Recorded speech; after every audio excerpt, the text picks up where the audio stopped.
Hannah, I want you all just to allow me a moment to hype up the most amazing bake that you would ever have in your entire existence. I mean, this bake can be traced back for centuries because I believe it has been around for a really long time. And if you haven't had a coconut bake, what are you waiting on? Anyways, the wait is over because I am going to be sharing with you all my coconut bake recipe today.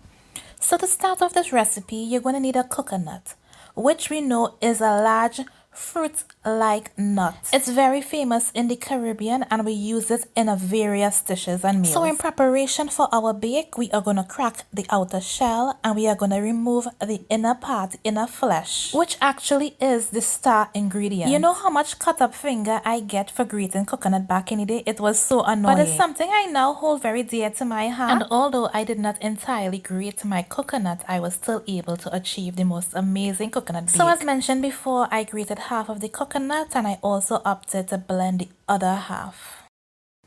So I set aside the star ingredient and now I'm going to be mixing my dry ingredients. So here we're going in with 3 cups of flour which I sifted. Into that flour I added baking powder, yeast, sugar and salt. After which I added my grated coconut and then I rendered the milk from the blended coconut and I combined my dry ingredients into this amazing dough ball that you're seeing here. Now don't get intimidated, this all can be done by hand and you will achieve the same outcome. As you can see, the grated coconut added an extra texture that I love for my coconut bake. So you're going to set aside this dough to rest for a bit or until it doubles in size. And then you're going to get your baking utensils ready. I used the pizza pan for my coconut bake. Well, you had to grease the thing because you don't want the bake to stick up in the pan when it finished cooking, then it's a whole disaster. So I added a bit of butter to my pizza pan and then I opted to open out my dough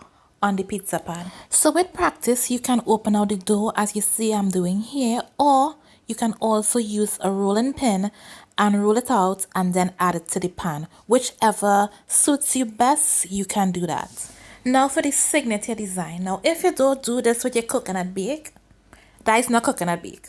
I'm sorry, but that is not coconut bake if you don't take a fork and punch some holes on top of your coconut bake. That is what doesn't make, that is the uniqueness of a coconut bake. So you can leave this bad boy to rest for about 25 minutes, after which you're going to preheat your oven to about 300 degrees and bake for about 25 minutes, and then you have like the most amazing bake in the entire world. You're going to have coconut bake. You can have this with anything of your choice. And for aesthetic purposes, you're going to just top